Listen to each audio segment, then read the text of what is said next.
Salut à tous et bienvenue sur la chaîne de Morgenstern Printing. Aujourd'hui, on va parler de ça, à savoir les films d'impression 3D pour vos imprimantes 3D résine.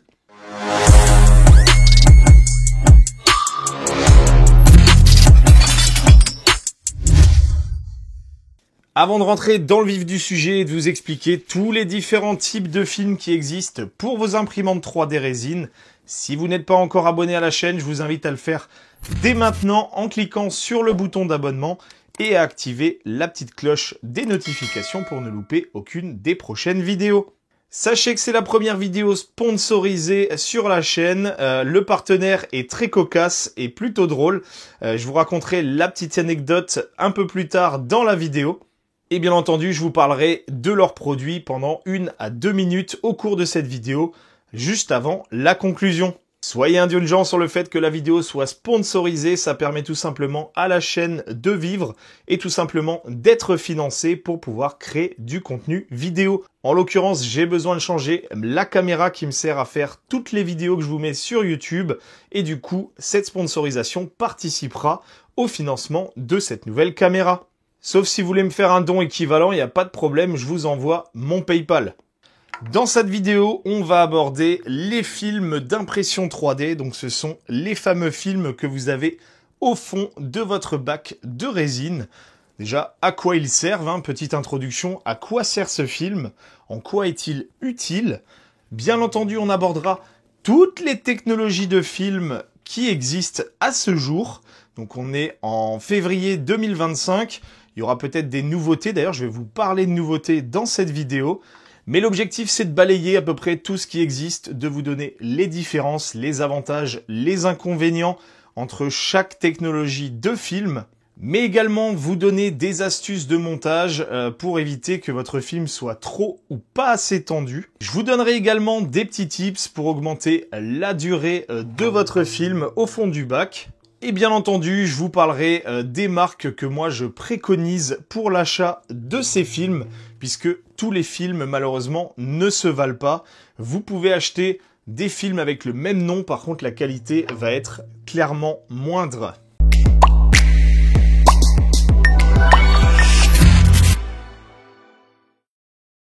Alors premièrement, à quoi sert le film au fond du bac? Eh bien, il sert tout simplement à ce que la résine ne coule pas à travers sur l'écran. Il vous faut bien un récipient pour pouvoir contenir votre résine, mais en même temps, il faut que la lumière UV puisse passer à travers. Et c'est ça qui est très important avec ces films. Il ne faut pas que ça soit juste un film plastique. Il faut en même temps qu'il laisse passer la lumière UV. Tout simplement puisque l'impression 3D résine est un type d'impression photosensible. Ce sont donc les UV, en l'occurrence, sur 90% des imprimantes 3D résine, qui vont faire durcir votre impression 3D. En fonction des types de films que vous allez prendre, vous aurez plus ou moins de lumière qui va passer à travers, sachez-le. Le fait de laisser passer cette lumière à travers, ça s'appelle tout simplement la transmittance. En l'occurrence, la transmittance de la lumière UV. Sachez que tous les films ne se valent pas. Vous avez des films qui ont une transmittance d'à peu près 90%, c'est-à-dire que 90% de la puissance lumineuse émise va passer à travers. Et vous avez des films où là, par contre, vous allez avoir jusqu'à 99% de la lumière émise qui va passer à travers. Sachez également que la transmittance d'un film va diminuer au fur et à mesure de son utilisation. Plus le film va être usé, plus il va être rayé, moins la lumière va passer. Et même si votre film est en très bon état, c'est-à-dire qu'il imprime toujours, vous allez avoir des pertes de performance. C'est notamment l'une des raisons pour lesquelles, au bout d'un certain temps, vous allez avoir des fails d'impression pour une impression que vous lancez tous les jours avec les mêmes supports, mais d'un coup, voilà, elle décide de ne plus s'imprimer. Alors, soit parce que vous n'aurez plus assez de puissance lumineuse pour faire durcir la résine, tout simplement parce que le film, du coup, il est trop rayé, soit pour un autre problème qui concerne tous les films d'impression 3D résine, c'est tout simplement que le film va se détendre. Tous ceux qui ont déjà monté ou touché un film d'imprimante 3D résine ça s'entend, hein. C'est tout simplement un film plastique très fin, tendu, sur un cadre à l'arrière, hein. Donc vous avez un cadre et le film est tendu et vissé comme un tambour. Donc c'est l'équivalent d'un tam-tam avec une peau de bête qui est tendue, sauf que là c'est du film plastique qui est tendu. D'ailleurs, si vous voulez, on peut faire de la musique avec. Le problème quand on vient tendre un film plastique sur un cadre, c'est que ce plastique va se détendre. C'est le principe d'un cellophane que vous allez tendre par exemple sur un bol. Voilà, vous le mettez au frigo, vous allez l'étirer pour pouvoir le tendre sur le bol par exemple, hein, pour conserver vos aliments au frais. Une fois que vous allez l'enlever, vous allez voir, il est totalement détendu. De la même manière, si vous vous amusez à appuyer dessus avec les doigts, vous allez voir que sur les zones où vous avez appuyé avec le doigt, vous aurez votre cellophane qui va être totalement distendu dans ces zones-là. Alors bien entendu, sur ces films-là, ça ne se verra pas, ça sera quasiment imperceptible à l'œil nu, mais sachez que le film va se détendre de la même manière, et il va se détendre de manière non uniforme, c'est-à-dire que si vous imprimez tout le temps dans cette zone-là, ça va se détendre ici et pas forcément là, ce qui fait que derrière votre impression peut très bien fonctionner dans cette zone-là, puisqu'elle est moins détendue que ici. C'est notamment l'une des raisons pour lesquelles, des fois, vous avez des parties du plateau où tout simplement tout reste collé au fond du bac. Le film d'impression 3D, que vous le vouliez ou non, est une pièce d'usure. Il faut le remplacer régulièrement, tout simplement pour éviter ces échecs d'impression. Bien entendu, ça dépend de votre fréquence d'impression. Si vous imprimez tous les jours, vous allez le remplacer quasiment toutes les 3 semaines, un mois. Si par contre vous imprimez une fois par semaine, etc., vous pouvez très bien tenir avec un film pendant 6 mois. Sachez que tous les films n'ont pas la même durabilité. Certains films résistent mieux dans le temps et n'ont pas besoin d'être changés aussi régulièrement. Par contre, ils ont d'autres inconvénients.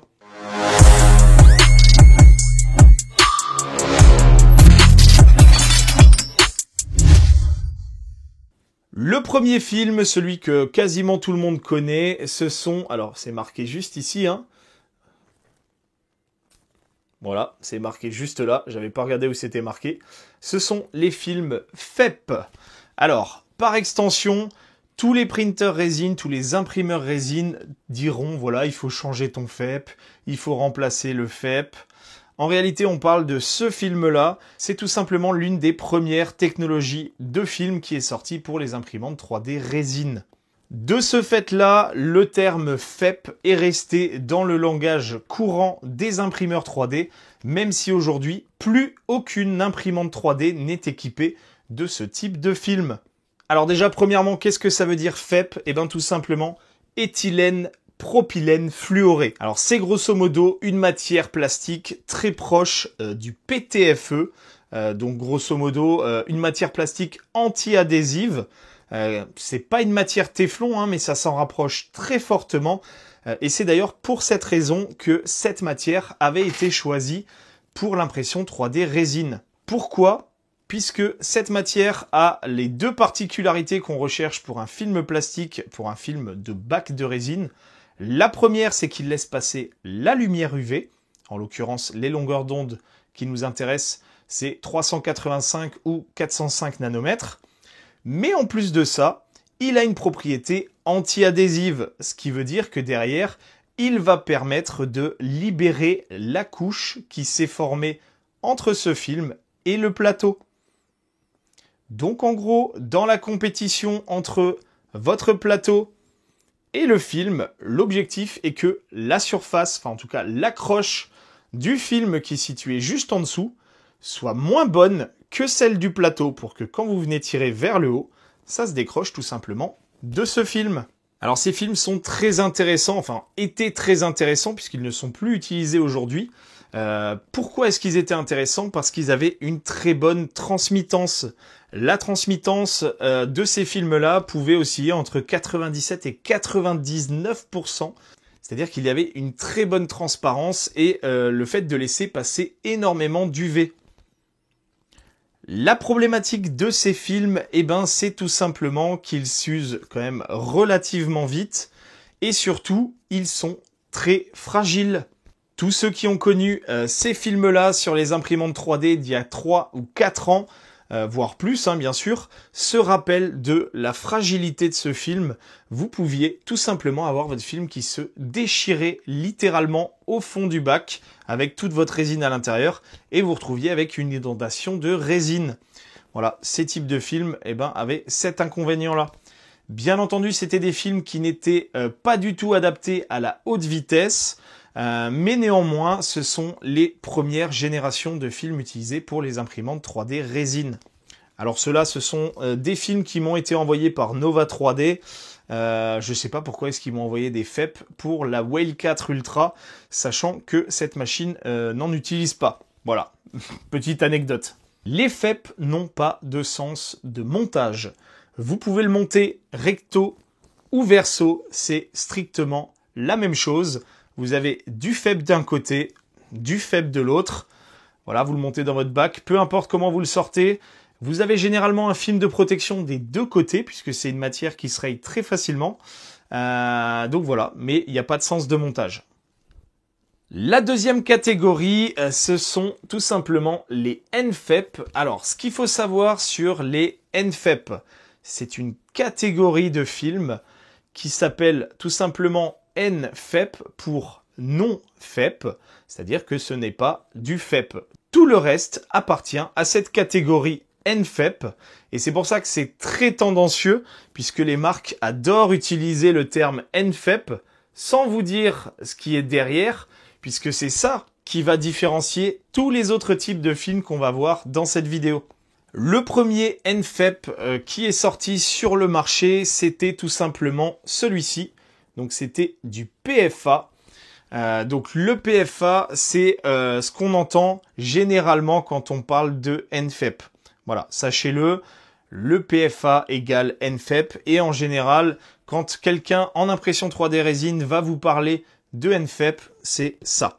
Mais en réalité, le NFEP, c'est toute une famille. C'est-à-dire que, hop, l'ACF, qu'on verra plus tard dans la vidéo, fait partie des NFEP.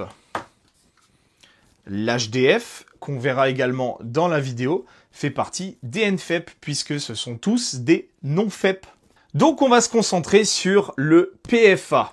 Bon déjà, qu'est-ce que ça veut dire PFA? Eh bien ça veut dire perfluoroalkoxy.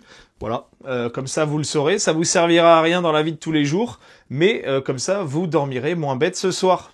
Les PFA, c'est tout simplement la deuxième génération de films d'impression 3D résine à être sortis sur le marché de manière grand public. Ils ont un avantage par rapport aux FEP, c'est tout simplement leur résistance.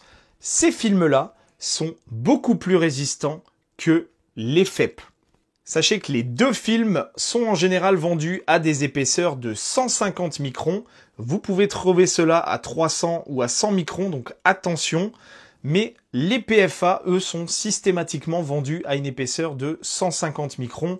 La norme était aussi à 150 microns. Donc, l'avantage quand vous changiez, vous n'avez pas besoin de refaire le nivellement.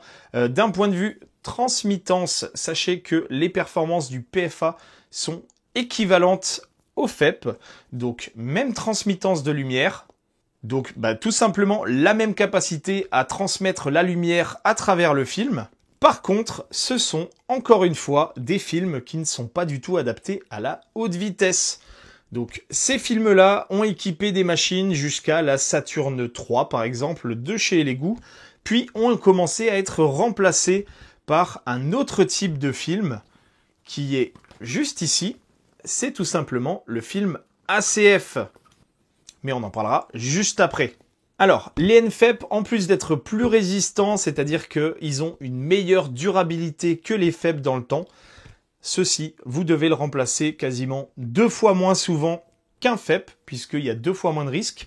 Grosso modo, ils sont beaucoup plus résistants dans la durée. Ils se déforment beaucoup moins que les FEP. Ce qui fait que derrière, vous allez avoir beaucoup moins de problèmes de tension au fur et à mesure des impressions. Sur ces films-là, vous avez une transmittance de 95%, donc alors équivalente, on va dire, à celle des FEP, Bien entendu, la plupart des FEP oscillent entre 95 et 97%. Vous en avez d'autres de meilleure qualité qui peuvent monter beaucoup plus haut, mais par contre, ils sont extrêmement chers. Sur les NFEP, c'est du standard, c'est moyenne de 95%. Voilà, faut pas chercher, ça bouge beaucoup moins, c'est beaucoup plus stable en fonction des marques. D'ailleurs, celui-ci m'a été envoyé par Antin-Sky, marque que je vous recommanderai sur la fin de la vidéo pour acheter vos films. Le PFA n'a également pas de sens de montage. Vous avez du PFA des deux côtés, donc vous pouvez le monter recto ou verso. Et comme le FEP, vous avez en général un film de protection des deux côtés du film. Donc voilà, faut pas les oublier, hein, sinon ça marche moins bien. je dis ça parce que j'ai déjà des potes qui l'ont fait. Je parle pas de moi. Hein. Je peux donner des noms. Papa Grid Studio. Voilà. C'est fait.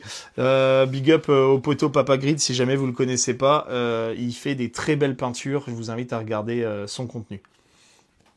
Donc, PFA, pas de sens de montage. Avant d'avoir les NFEP PFA, vous aviez un petit bâtard qui était ceci. C'était tout simplement des super PFA. Alors c'était 3D Materials qui avait sorti ça. C'était à l'époque où il n'y avait pas encore de PFA de manière commerciale. C'était encore en phase de test, etc. Et 3D Materials, eux, étaient venus avec ce type de film. Alors c'est un peu bâtard hein, comme type de film puisque ce n'est pas que du PFA. C'est tout simplement un film laminé avec du PFA uniquement sur la partie en contact avec la résine. Comme vous pouvez le voir, ce film-là est tout simplement une couche de PFA, une couche d'OCF et ensuite une couche de PET qui sont laminées les unes sur les autres. Alors, l'avantage de ce type de film, ceux-là, c'est qu'à l'époque, il n'y avait pas encore les PFA complets, c'est-à-dire le PFA pur, entre guillemets. Hein. Vous aviez forcément ce type de film où vous aviez les trois superposés. Alors voilà, quand ces films sont arrivés, c'était un petit peu une petite révolution, mais c'était quand même dédié à un secteur de niche. Alors déjà, ce qu'il fallait savoir, c'est que c'était une épaisseur de 100 microns. Donc en général, vous deviez refaire votre nivellement, ce que beaucoup de personnes ne faisaient pas. Ils se disaient, voilà, c'est une épaisseur de couche en moins. Ça va pas changer la face du monde. Bref, je change tel quel.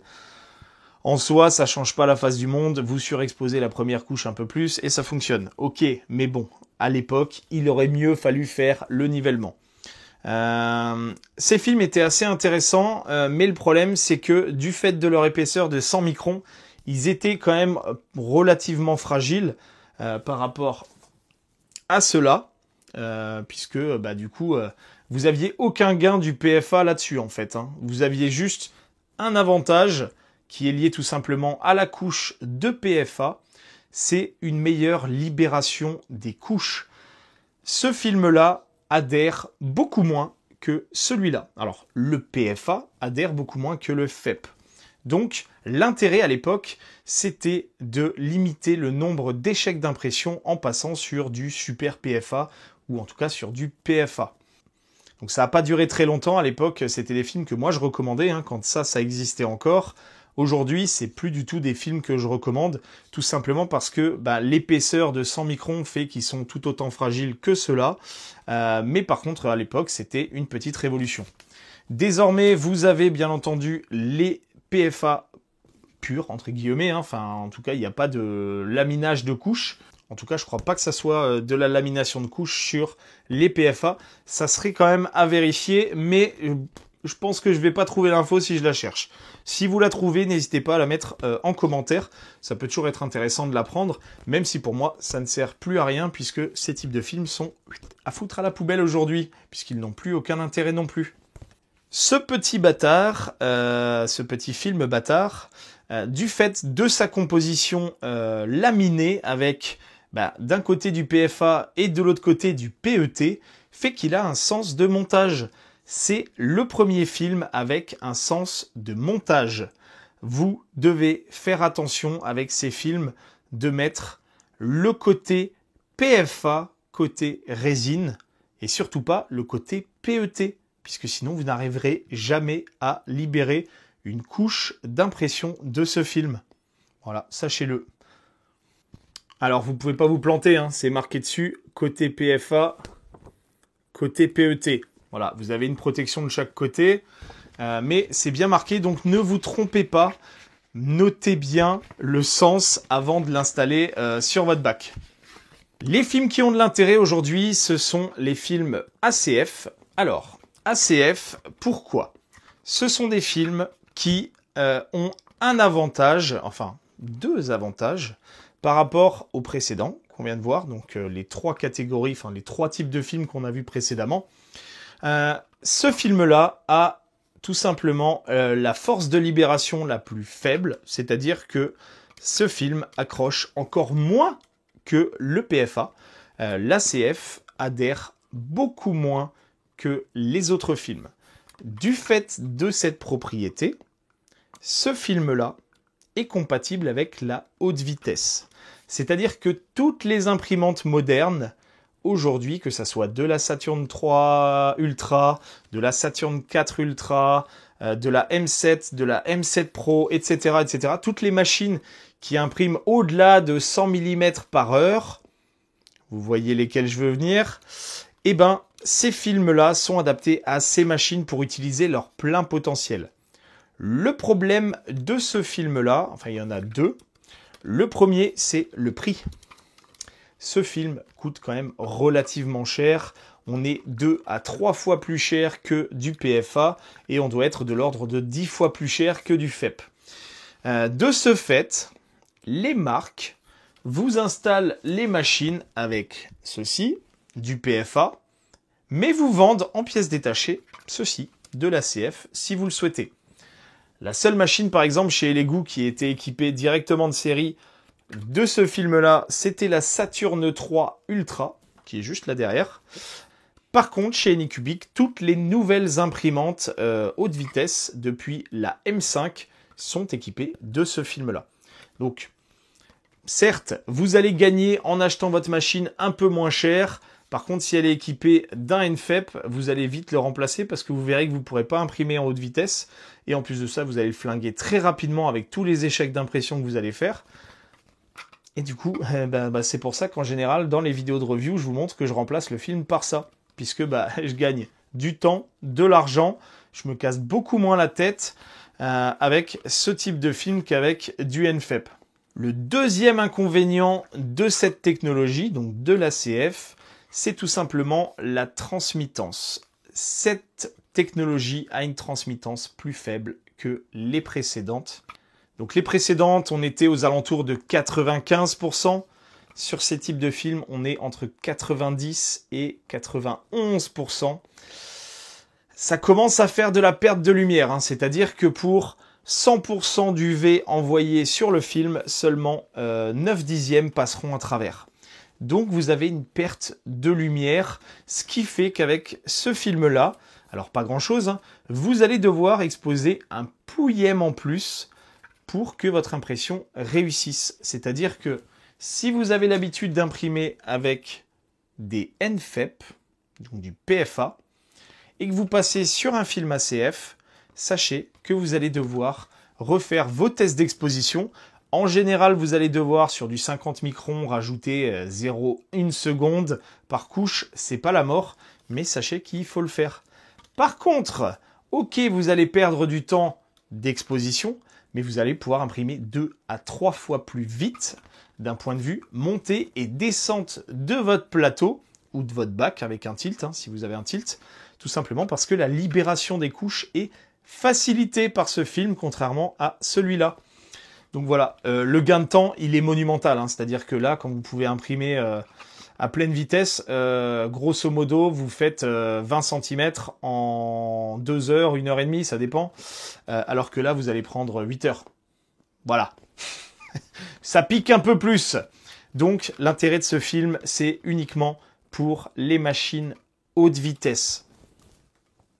Déjà parce qu'il est beaucoup plus cher, et en plus parce que vous pourrez profiter des performances de ce film uniquement avec ce type de machine. Donc si vous avez par exemple une Saturn 2, une Mono X 6K ou Mono X 6K-S, ça ne sert à rien en fait, puisque ce n'est pas des machines haute vitesse. Le seul intérêt que vous pouvez avoir avec ce film-là, si vous décidez de le remplacer, c'est que vous aurez moins d'échecs d'impression, tout simplement, puisque la libération du film est facilitée avec ce dernier. Sachez que ce film est 2 fois plus épais que les précédents, mais par contre, ce n'est pas pour autant qu'il est 2 fois plus résistant. Je dirais même que ce film-là doit être remplacé plus régulièrement que les précédents. Non pas parce qu'il y a un risque de rupture, donc de déchirure, de percement de ce film-là, mais parce que ce film se détend beaucoup plus que les autres. Les autres ont une épaisseur de 150 microns, celui-là 300 microns. Pourquoi 300 microns? Eh bien parce que s'il ne faisait pas cette épaisseur-là, ça serait littéralement un élastique.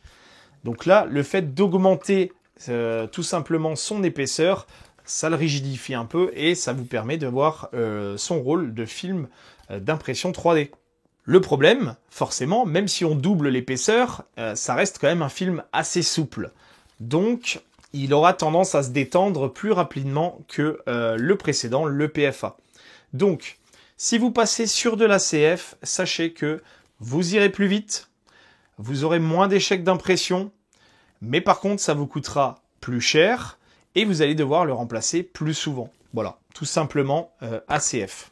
Alors, en l'occurrence, celui-ci, c'est un ACF, encore une fois, de chez Antinsky. Personnellement, c'est ce que j'utilise sur 90% de mes machines actuellement, même si aujourd'hui, je suis en train de les remplacer par ceci. Mais voilà, sachez que vous pouvez y aller les yeux fermés chez Antinsky. Il y a zéro problème. Déjà, c'est très bien emballé, hein, vous pouvez voir. Hein. Le film est emballé individuellement dans ce tube en carton. Vous pouvez marcher dessus, ça ne s'écrasera pas, donc pas de risque d'endommager votre film pendant le transport.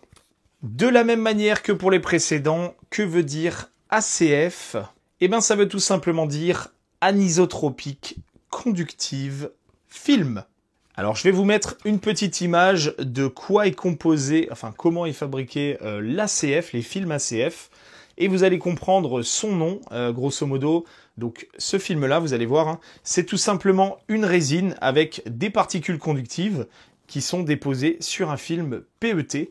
Donc, c'est une sorte de lamination, un petit peu comme le Super NFEP qu'on a vu juste auparavant dans la vidéo. Et du coup, c'est toutes ces petites particules qui sont piégées dans cette fameuse résine qui viennent perturber en fait la transmission de lumière. Pourquoi? Parce que tout simplement, elles font cet effet de flou. C'est d'ailleurs ce qui donne ce petit grain. Donc ce film-là, vous avez l'impression, l'ACF, qu'il n'est pas transparent. Vous avez l'impression qu'il est un peu flou, un peu laiteux. Et bien, c'est justement à cause de toutes ces petites particules qui sont piégées dans cette résine. Ce qu'il faut savoir, c'est que ce petit effet de flou va vous faire perdre en précision. Non seulement vous allez devoir exposer un peu plus vos impressions 3D, mais sachez également que vous allez perdre en résolution. Alors vous n'allez pas perdre 1 ou 2 microns, non, c'est pas comme ça que ça fonctionne malheureusement. Vous allez avoir des petits artefacts de surface. Sur les surfaces lisses, vous allez les voir et ça sera des artefacts verticaux. Je vous mets un exemple juste ici pour que vous puissiez voir le type de défaut que vous allez avoir avec un ACF. Alors sachez que c'est totalement imperceptible à l'œil humain. Il faut regarder avec un microscope pour voir tout simplement ces petits défauts-là. Mais néanmoins, sur une grande surface, vous aurez toujours une petite impression de « ouais, c'est pas totalement lisse comme quand j'avais un PFA, etc. » Et bien, c'est tout simplement dû à la structure et à la composition de l'ACF. Sachez que c'est totalement normal. Est-ce que la qualité de vos impressions, leur solidité, etc. sera perturbée? Pas du tout. Voilà. Mais il faut savoir que vous serez un tout petit peu moins précis avec ces films-là.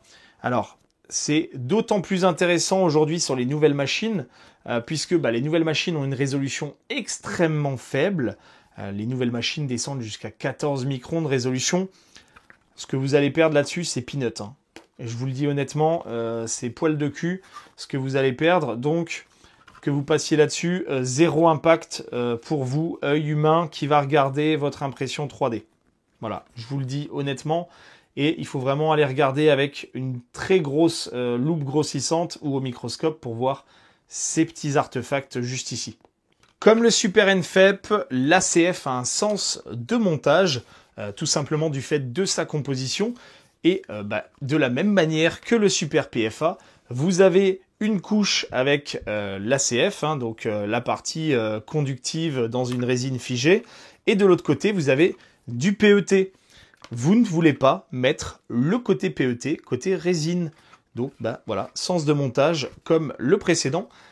Petite subtilité pour les films ACF, vous avez une protection de film uniquement côté ACF. Donc côté brillant, c'est-à-dire le côté qui sera en contact avec la résine. Petite subtilité également avec ce film-là, si vous voulez le dérouler de manière sûre pour ne pas créer de faux plis ou de défauts en le déroulant, enfin en enlevant la protection, sachez que je vous ai fait une petite vidéo pour vous montrer la bonne manière d'enlever le film de protection sur ces films. Je vous mets le lien juste là-haut et je vous invite très fortement à faire comme ça si vous voulez pas mettre la valeur de ce film à la poubelle. Et du coup, c'est là que viennent les nouveaux films, la nouvelle génération d'ACF, qui ne s'appelle du coup plus ACF, mais HDF. Alors, ceux-ci m'ont été envoyés également par Antinsky 3D. Je les utilise déjà depuis un petit moment. Hein. L'avantage de ce type de film par rapport à l'ACF, c'est qu'ils ont une meilleure transmittance, donc une meilleure transparence. Hein. Déjà, vous le verrez si vous en utilisez. Vous verrez qu'ils sont beaucoup plus transparents que de l'ACF. Néanmoins, vous n'êtes pas équivalent à du PFA. Sachez-le, on va dire que c'est une montée en gamme pour se rapprocher du PFA. L'HDF se rapproche du PFA d'un point de vue transmittance, n'est pas encore équivalent, mais par contre a tous les avantages de l'ACF pour une différence de prix qui n'est pas mirobolante. C'est-à-dire que la différence entre HDF et ACF, c'est peanut hein, d'un point de vue prix. Honnêtement, vous allez mettre 1 euro de plus là-dedans ou 2 euros de plus que ça. Honnêtement, si vous voulez, prenez ça. Hein. Voilà, zéro contrainte à prendre ça. Là, vous aurez un peu plus de contraintes. Mais si déjà vous êtes prêt à mettre le prix pour passer là-dessus, aujourd'hui, moi, je vois pas ce qui vous retient de passer sur de l'HDF. Hein, puisque, grosso modo, vous enlevez les problématiques tout simplement de perte de résolution, de perte de transmittance. Vous pouvez toujours imprimer en haute vitesse ou en très haute vitesse avec. Vous avez toujours une impression qui est facilitée avec une très très bonne libération de couches. Donc que des avantages, si ce n'est son prix. Voilà, tout simplement. Je vous mets quand même une petite photo pour vous montrer la différence entre l'état de surface ACF, HDF, juste ici, histoire que vous puissiez vous rendre compte de la progression entre les deux. Alors, qu'est-ce que ça veut dire HDF? Eh bien, ça veut tout simplement dire ACF en haute définition, donc H pour HD, pour faire un jeu de mots, voilà. Haute définition, HD, ACF. Allez, HDF. Putain, les commerciaux, ils sont trop forts, quoi. Visuellement, vous êtes grosso modo sur le même visuel que le précédent, c'est-à-dire vous avez un côté brillant, un côté mat. Voilà, c'est la même chose. Vous avez un côté brillant qui est le côté résine et un côté mat qui est le côté écran. Et également, vous n'avez qu'un film de protection sur le film qui est côté résine. On va ensuite parler des bizarreries. Vous avez notamment ceci, donc c'est marqué juste là, du CPFA. Alors, petite subtilité de ces CPFA, ce sont des films qui ont été développés par Uniformation 3D, enfin, ou pour Uniformation 3D, en l'occurrence, c'est Uniformation qui me les a envoyés. Ils sont dédiés à deux machines de chez Uniformation, la GK3 et la GK3 Pro. Pourquoi? Parce que ces machines n'utilisent pas le même type de source lumineuse que les autres machines. Donc ce sont des films PFA, donc des NFEP, encore une fois, qui sont adaptés à ces machines uniquement. Donc n'installez pas des autres types de films sur ces machines, ça risque de dégrader vos performances. Il faut utiliser du CPFA, qui est tout simplement du PFA, mais compatible avec la source lumineuse de la GK3 ou la GK3 Pro. Autre petite subtilité, la machine qui est juste ici, la Apex Maker X1, elle arrive prééquipée dans son bac de résine d'un film TSP. Donc c'est un film que je n'ai jamais vu ailleurs que sur cette machine-là. Alors le problème de ce film-là, c'est qu'on a zéro information sur Internet. Est-ce que c'est un nom commercial qui a été utilisé par Apex Maker pour ne pas dire ACF ou pas ? On ne sait pas.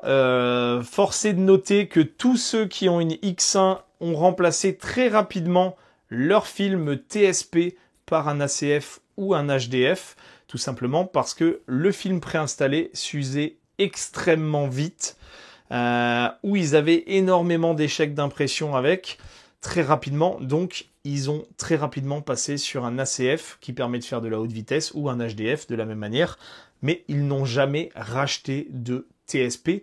Et d'ailleurs, de mon point de vue, Apex Maker n'a jamais vendu de film TSP. Voilà, vous pouviez acheter des FEP, vous pouviez acheter des NFEP, mais pas de film TSP. C'est plutôt bizarre parce que la machine arrivait prééquipée de ce type de film, ou alors j'ai loupé une info. Je sais que dans le Kickstarter de cette machine, vous pouviez acheter du stock de films TSP. Par contre, j'ai entendu dire qu'il y avait eu plein de gens qui à la place avaient reçu des FEP. Bon, voilà. Mais du coup, c'est plutôt obscur, on ne sait pas trop ce que c'est comme type de film. Voilà, de mon point de vue, ça ressemble à de l'ACF, mais de l'ACF pas foufou quoi, pas super quali. Je sais pas où ils l'ont acheté, mais c'est pas fifou quoi. Vous pourrez également trouver sur internet des films HTF et non pas HDF. Sachez tout simplement que ce sont des films HDF. Voilà. Cherchez pas. D'ailleurs, il a été commercialisé par Aorita 3D pour la première fois. Aorita 3D qui est la société qui a développé les films ACF et HDF qui aujourd'hui sont revendus par d'autres sociétés. Hein. Mais voilà, sachez que Aorita 3D est le fabricant originel de tous ces types de films. Je vous mettrai bien entendu le lien dans la description vers leur site, mais vous pouvez y aller les yeux fermés, c'est très fiable. Par contre, moi personnellement, je trouve que leur emballage, il est pas foufou, et c'est pour ça que je commande chez Antin-Sky. Donc le conditionnement, qui pour moi est quand même relativement important, notamment quand vous achetez ce type de film. Hein. Ce type de film sur cette machine, par exemple, c'est 45 balles le film. Ça commence à piquer. Donc s'il n'est pas bien emballé, ça fait vraiment chier. Il arrive par la poste, il est défoncé. Enfin bref, en général, vous en avez besoin rapidement, donc il faut qu'il soit tout de suite opérationnel. Donc pour moi, l'emballage c'est important et c'est pour ça que du coup je les prends chez Antin-Sky 3D plutôt que chez des fabricants ou directement chez les revendeurs de la marque. Voilà, grosso modo. On va parler maintenant dans cette deuxième partie des modes d'installation des différents films, tout simplement puisque les films d'impression 3D résine n'ont pas à être tendus de manière trop importante ou pas assez importante dans le fond du bac, tout simplement puisque la fréquence vibratoire va changer. Certains films sont plus ou moins sensibles à cette différence de fréquence vibratoire, c'est-à-dire que s'ils sont plus tendus, la fréquence va augmenter. S'ils sont moins tendus, elle va diminuer. Voilà. Si vous le tendez à mort, forcément, vous allez avoir un risque de casse prématuré. Si vous le tendez pas assez, vos impressions ne se décrocheront jamais du film. Voilà. Donc, le risque, si vous tendez pas assez votre film, c'est d'avoir des échecs d'impression, hein, tout simplement, d'avoir votre impression qui est collée au fond du bac. Si vous le tendez trop, vous avez également un risque que votre impression reste collée au fond du bac, mais pour une autre raison. La première, c'est que pour le premier, si vous êtes trop détendu, Vous allez devoir lever extrêmement haut votre plateau pour accompagner le décrochage puisque le film, lui, va se déformer au fond. Il va être tiré. Et plus il est détendu, plus il va falloir monter haut pour pouvoir arracher la pièce qui est au bout. À l'inverse, le problème c'est que quand il est trop tendu, vous n'arriverez pas à déformer le film. Il va rester extrêmement rigide, ce qui fait que vous n'arriverez pas à créer cette courbure qui justement permet de décrocher la couche et la pièce qui était en cours d'impression. Donc il y a toujours un juste milieu à trouver. Si vous avez un jour démonté un film d'impression 3D résine, vous avez dû vous rendre compte qu'il n'était pas tendu. Tout simplement, vous avez, comme vous pouvez le voir ici, une espèce de croix, un X, comme ceci. Vous voyez mieux ici, hein, vous voyez, là, tac, X.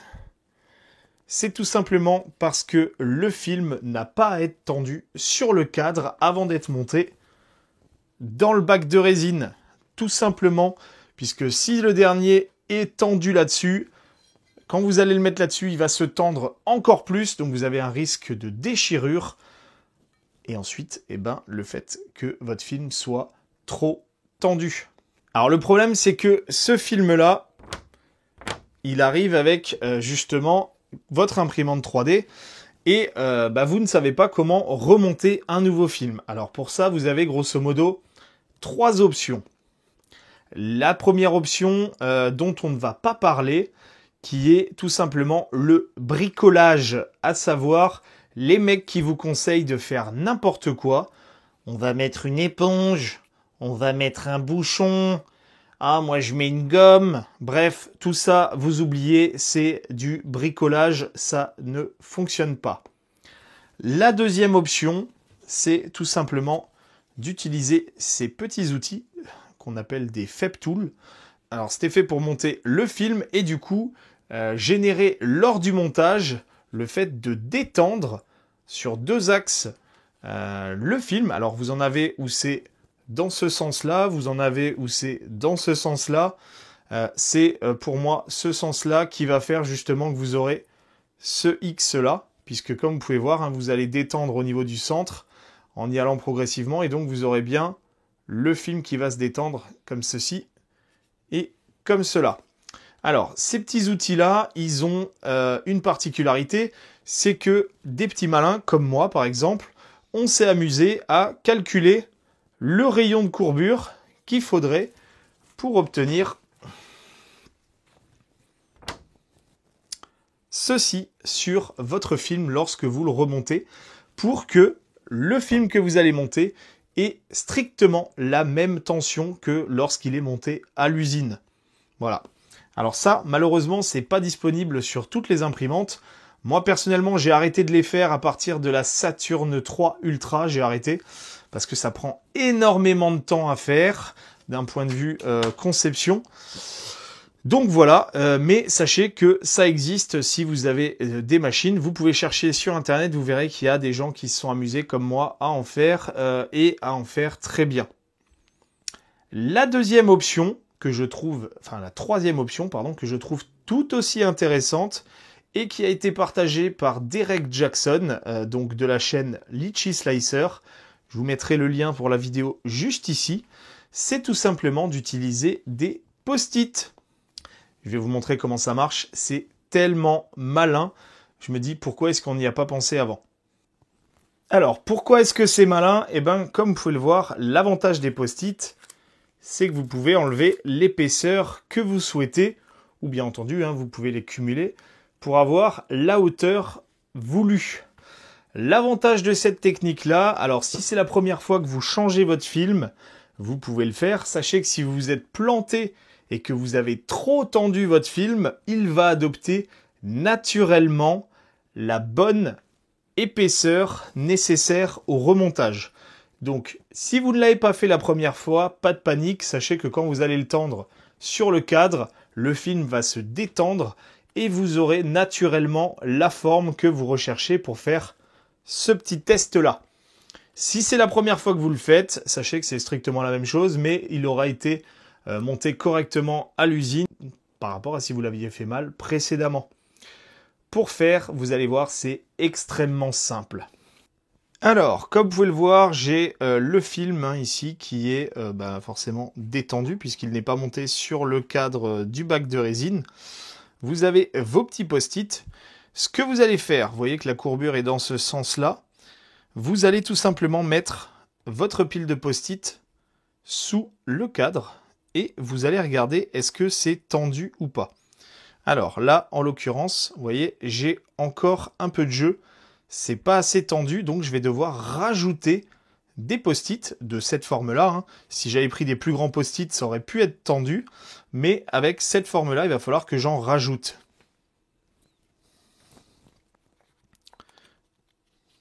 Donc c'est ce qu'on va faire. On va prendre d'autres post-it. Hop, on vient les enlever. On vient les rajouter au-dessus. Et on va reposer. On va voir si c'est mieux. Vous voyez, c'est mieux. Le cadre est à plat. Mais j'ai encore un peu de jeu là. Donc je vais devoir en rajouter encore quelques-uns. On va en rajouter un petit peu. Voilà. Alors là, on a un peu trop de post-it, vous voyez. Simplement parce que le cadre a du mal à rester à plat. Donc là, j'en ai mis un peu trop. Il va falloir que j'en enlève. On va vérifier. Là, le cadre est bien à plat.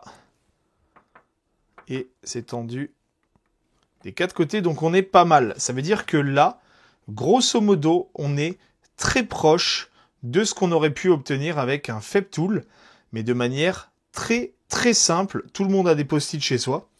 Quand vous allez remonter votre film, vous allez tout simplement reprendre les post-it que vous aviez mis auparavant avec la bonne épaisseur.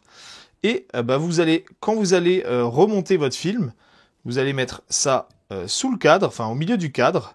Vous allez mettre votre film et ensuite vous allez visser tout simplement, donc en partant du milieu vers les côtés, avec cette pile de post-it au centre. Alors, cette technique est relativement simple. Le seul inconvénient, comme vous pouvez le voir, c'est que si vous n'êtes pas forcément centré, vous voyez que voilà, ça va potentiellement mal gérer la force de tension sur certains côtés. Alors que je vais vous montrer avec le Fab Tool ce que ça donne. Hop, je l'ai fait tomber forcément. Je vais vous montrer maintenant avec le Fab Tool. Et vous allez voir la différence. Hop. Alors, l'avantage du Fab Tool, c'est que lui, il est centré. Vous voyez, tac. Et donc, la force, le cadre est maintenu à droite et à gauche. Alors, vous en faites pas. Normalement, je mets un essuie-tout entre les deux, puisque là, c'est imprimé en FDM. C'est un peu rugueux.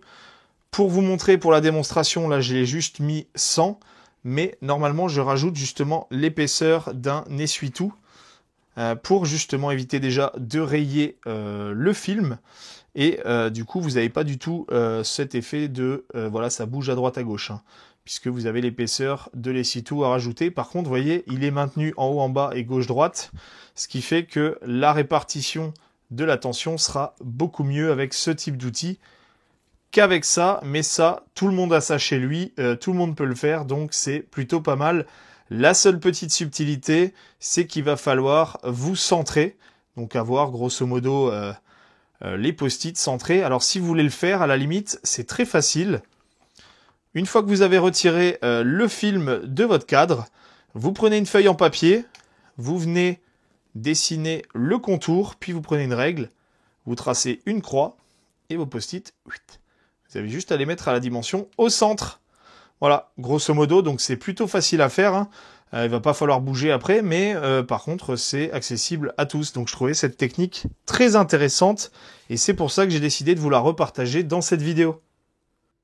Commencez toujours par les vis situées au milieu de chaque côté, puis vous partez progressivement vers l'extérieur en vissant en croix. C'est-à-dire que là, je vais visser ici, puis là, puis là, puis là, puis ici, là, ici et là. Et ainsi de suite pour faire toutes les vis de cette manière. Le film sera parfaitement tendu. Alors, comme je vous le disais, pourquoi est-ce qu'on cherche à ce que le film soit justement détendu? C'est tout simplement quand on va le mettre sur le bac de résine. puisque vous allez voir, en le mettant sur le bac de résine, tac, le film, vous voyez, là n'est pas tendu, mais par contre, quand on va venir visser, il va se tendre.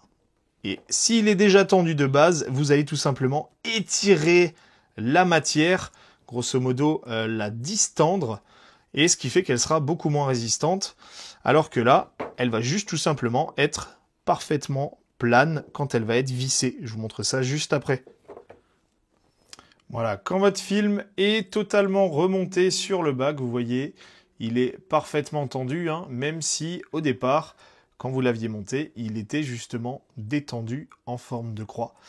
C'est justement parce que vous venez presser le cadre avec le vissage au fond du bac de résine et donc vous venez tendre le film à la surface. S'il est trop tendu, ça va forcément se déchirer à la moindre particule de résine durcie au fond, alors que là, justement, il va pouvoir encaisser le fait d'avoir des écrasements, etc., sans se déchirer forcément. Donc, beaucoup plus de résistance dans le temps si vous montez correctement votre film. Au niveau entretien de votre film d'impression 3D résine, sachez que vous pouvez bien entendu utiliser du microfibre pour le nettoyer et éviter les rayures. Toujours avec le risque tout simplement de pourrir vos chiffons microfibres avec de la résine. Portez bien entendu des gants lorsque vous faites ça. Personnellement, je ne suis pas forcément un adepte des chiffons microfibres pour nettoyer le fond du bac. Tout simplement parce que ça coûte cher, c'est pas écologique. Hein. Microfibre, ça reste du plastique. Je préfère largement utiliser du papier essuie-tout doux. Donc c'est important, hein. Pas du papier de verre, hein, genre le papier essuie-tout, vous le passez sur vos mains, vous avez l'impression que c'est réellement du papier de verre. Donc plutôt du sopalin, enfin je dis sopalin, c'est une marque, mais un essuie-tout plutôt doux pour pouvoir nettoyer le fond du bac de résine. Sachez que si vous utilisez par contre ce type de consommable pour nettoyer le fond du bac, vous allez au fur et à mesure des nettoyages tout simplement micro-rayer le film. Donc la meilleure technique, c'est de ne pas forcément vider systématiquement votre bac, d'utiliser régulièrement la même résine, hein, mais d'utiliser le système de nettoyage du fond du bac qui existe dans la machine, où vous allez polymériser toute la couche qui est au fond du bac, et vous allez ensuite le retirer du bac. Je vous l'ai déjà montré dans plusieurs vidéos.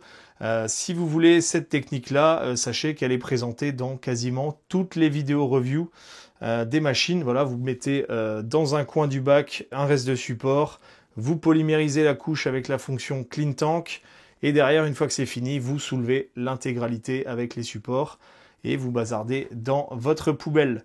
L'avantage de cette technique, c'est qu'elle ne raye pas du tout le film. Donc c'est celle qui est à privilégier les 3/4 du temps.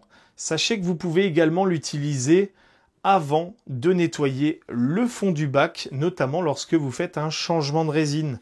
Dans ce cas, au lieu de mettre des supports dans un coin, vous lancez uniquement le Clean Tank, ce qui va polymériser tout le fond du bac. Vous aurez une couche qui va être collée au fond du bac. Vous pouvez ainsi vider tranquillement votre bac de résine, passer la spatule en plastique ou en silicone, plutôt en silicone, vous me connaissez, au fond du bac. Vous allez racler le reste de résine. Vous pouvez ensuite balancer de l'isopropanol, nettoyer avec de l'essuie-tout. La zone qui sera touchée du coup par l'essuie-tout, ce n'est pas la zone d'impression, puisque les zones de l'écran est protégée par la couche que vous avez polymérisée. Une fois que vous avez terminé, vous enlevez la couche qui est collée au fond.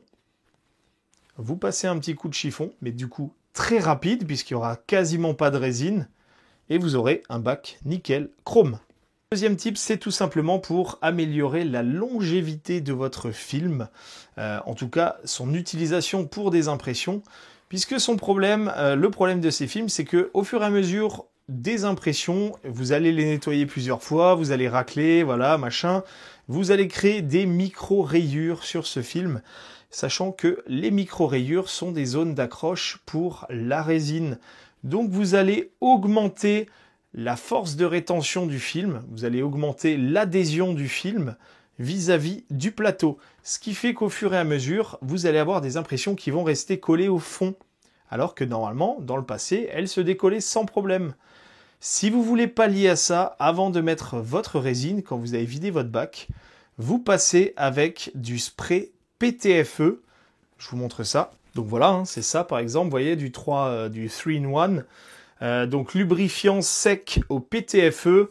Vous passez sur le fond du bac. Par contre, vous ne laissez pas sécher. Vous passez directement un microfibre une fois que vous avez mis ça au fond de votre bac et vous essuyez le surplus de lubrifiant au PTFE. Qu'est-ce que c'est que le PTFE? Eh ben, c'est tout simplement un PFAS, donc c'est du téflon, hein, grosso modo. Donc c'est de l'anti-adhésif.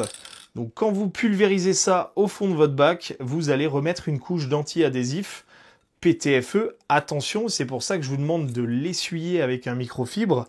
Le PTFE, voilà, c'est pas forcément la matière la plus conseillée pour de l'impression 3D résine, pour la simple et bonne raison que si c'était utilisable, ils utiliseraient du PTFE à la place du PFA, du FEP, etc. Le problème du PTFE, c'est qu'il laisse pas forcément passer très bien la lumière. Donc autant vous allez refavoriser le fait d'avoir moins d'adhésion au fond de votre bac. Par contre, vous allez potentiellement dégrader la transmittance de lumière. Donc voilà, sachez-le, mais ça peut vous permettre de faire durer un peu plus longtemps votre film parce que vous n'avez pas encore reçu le nouveau, parce que flemme, enfin bref, voilà, ça peut vous permettre, même les finances sont pas forcément là, ça vous permet de tirer un petit peu en longueur. Donc à utiliser vraiment sur la fin de la fin, ne pas mettre directement quand vous recevez votre film, ce truc-là, hein. Vous allez le flinguer directement, mais quand votre film est déjà usé, ça peut vous donner quelques impressions en plus de durée de vie, donc c'est pas négligeable. Autre tips, si vous en avez marre de changer les films, je vous ai fait une vidéo dernièrement sur un nouveau système qui s'appelle le Oupat.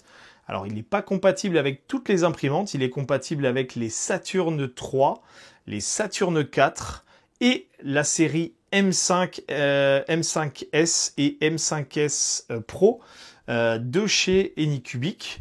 Je vous mets le lien de la vidéo juste ici, mais ça peut être un système qui peut être intéressant pour vous, pour ne plus changer et de passer votre temps à dévisser toutes les vis. Voilà, moi je trouve que c'est un produit qui est très intéressant. Il est disponible avec de l'ACF et du PFA, donc vous pouvez choisir. Et derrière, eh ben, clic-clac, c'est remplacé. Franchement, c'est vraiment au top. Et bien entendu, vous avez mon lien affilié dans la description si jamais ce produit vous intéresse. Avant de passer aux conclusions de cette vidéo et notamment vous comparer les différents produits, vous faire un résumé des différents produits, des différents films les uns en face des autres et de vous dire lequel est meilleur pour quelle utilisation, etc. On va parler du sponsor de cette vidéo, puisque comme je vous le disais en début de vidéo, cette vidéo a été sponsorisée par Tantali.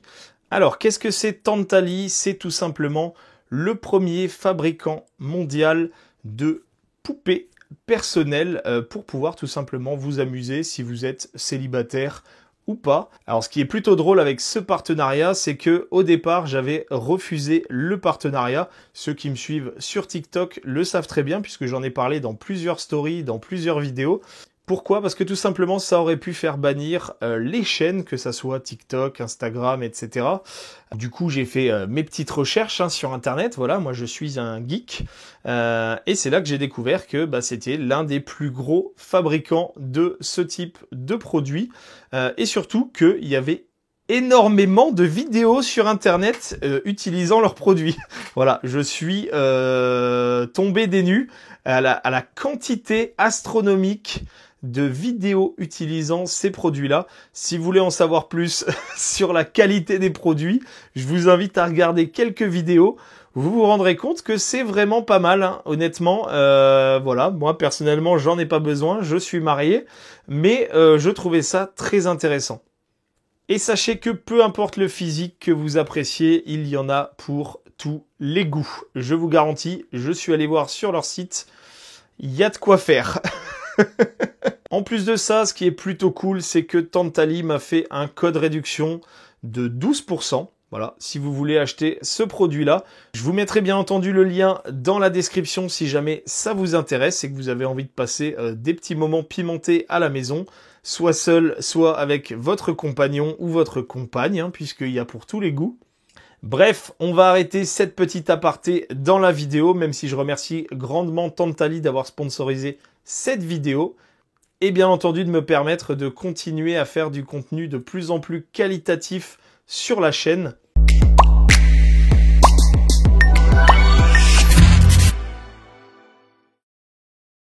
Dans cette conclusion, ce qu'on va faire maintenant, c'est qu'on va comparer les différents types de films les uns avec les autres. Alors on va rester sur 3 types de films, puisque grosso modo, c'est ce qu'on a vu dans la vidéo. Bien sûr, il en existe d'autres, ce sont des petits exotiques à droite à gauche, mais je vous en parlerai à part. Ce qu'on va faire, c'est qu'on va classer les 3 types de films, donc ACF, NFEP et FEP. Et je vais vous donner les placements des unes par rapport aux autres pour certaines propriétés. La première propriété, c'est tout simplement la transmittance, donc la capacité à transmettre la lumière UV qui passe à travers. La meilleure matière, c'est tout simplement le FEP, suivi à équivalent, voire un petit peu plus léger, le NFEP, donc le PFA, et par contre, inférieur aux deux autres, l'ACF. Bien entendu, on a abordé ce point-là pendant la vidéo. Si vous voulez vous rapprocher au niveau de l'ACF d'un NFEP, donc du PFA, vous allez devoir prendre de l'HDF qu'on a vu également dans la vidéo. D'un point de vue épaisseur de film maintenant, vous avez premièrement le FEP qui est de manière standard à 150 microns d'épaisseur, suivi du NFEP ou du PFA à 150 microns également en standard. Par contre, vous avez l'ACF qui, lui, est à une épaisseur de 300 microns. Donc, le double, sachez que si vous passez sur de l'ACF ou de l'HDF, vous allez devoir refaire le nivellement de votre machine. De la même manière, si votre machine était prééquipée d'un ACF ou d'un HDF, mais pour l'instant, il n'y en a pas, vous allez devoir refaire le nivellement de votre machine si vous passez sur un NFEP ou PFA. Bien entendu, vous ne repasserez pas sur du FEP. Hein. Ça, on oublie, c'est normal. On va parler de durabilité, en tout cas de la résistance des films au fur et à mesure des impressions. Le meilleur film, pour moi, c'est tout simplement le PFA. Le PFA est le film qui a la meilleure durabilité dans le temps, suivi de l'ACF, ou HDF, hein, peu importe, et en dernier, le moins intéressant, le FEP. Voilà, vous avez les réponses. D'un point de vue coût, prix du produit, bien entendu, le moins cher, le FEP, le film intermédiaire, le PFA, et enfin le film le plus cher, l'ACF. En termes de vitesse d'impression, le film qui vous permettra d'imprimer, mais à des vitesses les plus lentes uniquement, c'est tout simplement, encore une fois, le FEP. Très proche, mais néanmoins qui vous permet de faire de la pseudo haute vitesse. Non, on va dire, voilà. C'est pas de la haute vitesse, c'est grosso modo une Saturn 4 Ultra, c'est-à-dire que vous montez maximum à 8 cm par heure. C'est pas de la haute vitesse, mais c'est rapide. Vous pouvez le faire avec du PFA, mais ça va être compliqué. Par contre, là où il y a un film qui est parfait pour ça, c'est l'ACF. Vous avez l'ACF qui est vraiment compatible pour la haute vitesse. C'est d'ailleurs pour ça qu'il est taillé et c'est pour les machines haute vitesse que vous allez investir dans un ACF. D'un point de vue facilité de montage, le plus facile à monter pour moi reste l'ACF. Donc je le mets en première position. Pourquoi ? Parce que le fait de devoir détendre le film n'est pas forcément nécessaire avec l'ACF. Il est conseillé de le faire, c'est bien si vous le faites, mais sachez que si vous ne le faites pas, ce film est beaucoup plus étirable que les deux autres, donc le NFEP et le FEP, qui eux vont clairement être distendus et vont claquer à la moindre résistance, enfin aux moindres petites particules qui va rentrer en contact avec eux, alors que l'ACF, lui, va tout simplement avoir un petit bourrelet là où vous aurez votre particule, puisque il va se déformer très facilement. Et l'avantage de cette déformation, c'est que vous n'avez pas forcément besoin d'utiliser de Feb Tool ou de Post-it, enfin bref, tout ce que vous voulez. Vous pouvez directement le monter à plat sur le cadre et ensuite monter le cadre sur le bac de résine. Ça fonctionnera parfaitement. Vous n'aurez aucun problème d'impression avec de l'ACF si vous le montez comme ça. Si vous ne me croyez pas, faites le test, vous verrez, c'est exactement la même chose. D'un point de vue qualité d'impression maintenant, le moins intéressant, malheureusement, c'est l'ACF. Puisque, comme je vous l'ai montré dans la vidéo, il va générer tout simplement des artefacts visuels, ce qui fait que vous aurez une impression moins propre avec un ACF qu'avec les deux autres. Par contre, le NFEP et le FEP sont strictement équivalents d'un point de vue qualité, rendu final de l'impression, même si je mets le NFEP en pole position, pour la simple et bonne raison que vous aurez des meilleurs résultats puisque vous aurez moins de chances d'avoir des échecs d'impression avec un NFEP qu'avec un FEP. Le prochain point, c'est tout simplement la force de libération nécessaire pour pouvoir libérer la couche. Donc, plus elle est faible, moins le film va adhérer et plus ça sera facile de réussir votre impression. Plus elle est élevée, plus vous avez de chances que votre impression finisse au fond du bac. Le pire film, c'est tout simplement le FEP, puisque c'est celui qui adhère le plus. Même si c'est déjà une matière anti-adhésive, le problème c'est qu'elle se raye très facilement et du coup elle va générer des micro-rayures qui vont accrocher encore plus. Forcément au milieu vous allez avoir le NFEP, alors c'est forcément ça va avec la vitesse, plus vous avez une force de libération faible, plus vous allez pouvoir monter vite et forcément tout en haut vous aurez l'ACF puisque tout simplement le moins de force d'adhésion est ce qui vous permet d'imprimer en haute vitesse. Ensuite, on va parler pour quelle machine, quel film. Honnêtement, si vous n'avez pas de machine haute vitesse, c'est-à-dire que vous avez une machine Mars 2, Mars 2 Pro, Mars 3, Mars 4, vous avez une Saturn 1, 2, 3, vous n'avez aujourd'hui pas d'intérêt à me prendre autre chose que du PFA. Voilà, pour moi, ces machines, vous devez les équiper de PFA, même si vous avez bien entendu la possibilité de les équiper avec de l'ACF si vous le souhaitez. Ça ne posera aucun problème d'impression.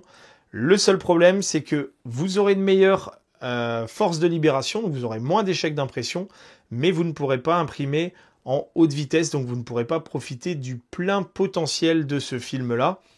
Et surtout, vous allez perdre un petit peu de résolution.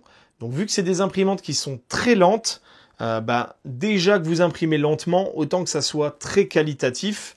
Donc le NFEP, le PFA est largement suffisant et surtout, il vous fera économiser de l'argent pour vous acheter une nouvelle imprimante pour remplacer les vieilles que vous avez. Si par contre vous avez des Mars 4 Ultra, des Mars 5 Ultra, des Saturn 3 Ultra, des Saturn 4 Ultra, des M5S, des M5, des M5S Pro, M7, M7 Pro, bref des machines haute vitesse, même si certaines sont moins haute vitesse que d'autres, vous avez tout intérêt à prendre de l'ACF ou encore mieux désormais de l'HDF.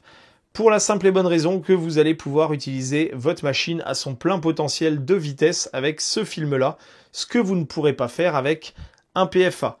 Bien entendu, vous pouvez équiper ces machines de PFA si vous trouvez que la haute vitesse ne vous apporte rien et que vous préférez imprimer doucement avec ces machines. Vous avez juste voulu une machine dernier cri parce que vous vouliez les dernières options, les dernières améliorations techniques, etc. Par contre, la vitesse, vous vous en foutez. Équipez votre machine de PFA, ça fonctionnera, mais par contre, vous imprimerez très lentement. Donc, il va falloir changer vos paramètres pour réduire drastiquement les vitesses. Bien entendu, si vous avez le budget, prenez de l'HDF. Vous aurez Vous vous éviterez tout le phénomène d'artefact et de blur que je vous ai montré dans la vidéo, puisque l'HDF laisse passer beaucoup mieux la lumière et a des meilleurs résultats d'impression. Et enfin, si vous avez encore des Elegoo Mars 1, des photos mono 1, prenez votre machine, balancez-la et achetez une nouvelle. Vous verrez que ça vous coûtera moins cher, vous aurez beaucoup plus de plaisir. Et honnêtement, vous allez découvrir toutes les évolutions des dernières machines. Ça va vous faire beaucoup de bien. Et c'est un petit peu comme passer d'une Ender 3 à une Bamboo Lab. Vous voyez, vous avez un bond technologique entre les deux qui fait que derrière, vous allez profiter pleinement de l'impression résine. Là où jusqu'à présent, vous avez juste pu gratter avec ces vieilles machines ce qu'il était capable de faire, même si ce sont des machines qui roulent toujours très bien, pour lesquelles vous avez des résultats d'impression qui sont satisfaisants. Mais voilà, moi personnellement, je vous invite quand même à regarder les dernières machines. Il y a vraiment des petites pépites. Si jamais vous ne savez pas quoi acheter et que vous voulez acheter une machine, sachez que je vous ai fait un guide d'achat complet sur les machines de 2025. Je vous ai mis le lien sur la vidéo juste là-haut. Donc allez-y, vous pourrez regarder qu'est-ce qu'il y a aujourd'hui comme bonne machine et en fonction bien entendu de votre budget, puisque je suis parti d'un budget de 170 € jusqu'à un budget de 2500 €, quelque chose comme ça. Donc il y a vraiment pour toutes les bourses, débutants, pas débutants, etc. Vous pourrez vous faire plaisir. J'espère que cette vidéo vous aura plu. Bien entendu, si vous avez des questions, n'hésitez pas à les poser dans l'espace commentaire sous la vidéo. N'hésitez pas à regarder les commentaires qui ont déjà été postés. Il est possible que votre réponse y soit présente. Bien entendu, si cette vidéo vous a plu, si vous avez appris des choses, n'hésitez pas à mettre un j'aime sur la vidéo. Ça fait toujours plaisir et surtout ça permet de pousser en avant la vidéo pour que d'autres la découvrent. Si vous n'êtes pas encore abonné depuis le début de la vidéo, eh ben, je vous invite à le faire dès maintenant en cliquant sur le bouton d'abonnement et également à activer la petite cloche des notifications pour ne manquer aucune des prochaines nouveautés. Vous êtes plus de 34 000 à me suivre désormais lorsque sort cette vidéo. Je vous remercie énormément. Merci de votre fidélité, merci de votre soutien, merci de vos messages bienveillants.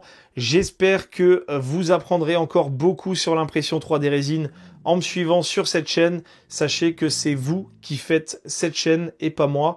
Moi, je suis juste là pour transmettre mes connaissances et essayer de le faire de manière ludique, claire, et compréhensible par tous, même si des fois j'avoue que j'utilise un petit peu trop de termes anglais ou techniques, mais voilà, j'essaye de simplifier énormément.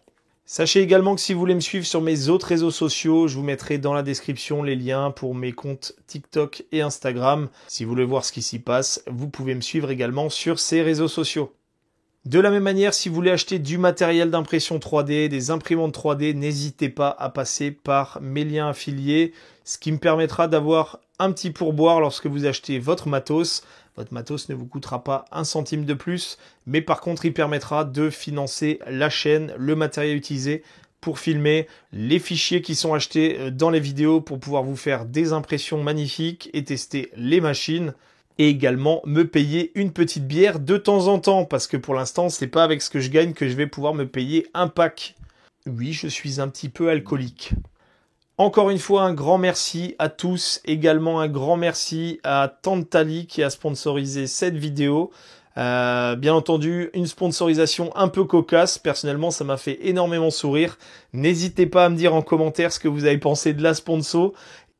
Ah, et sachez que potentiellement je ferai un jeu concours qui vous permettra de gagner du matos d'impression 3D si vous me mettez dans les commentaires le modèle que vous avez repéré sur le site de Tantali. Voilà, si vous voulez gagner 1 kg de résine, eh ben vous participez, vous mettez un petit commentaire dans la description avec le prénom du modèle que vous avez repéré sur le site.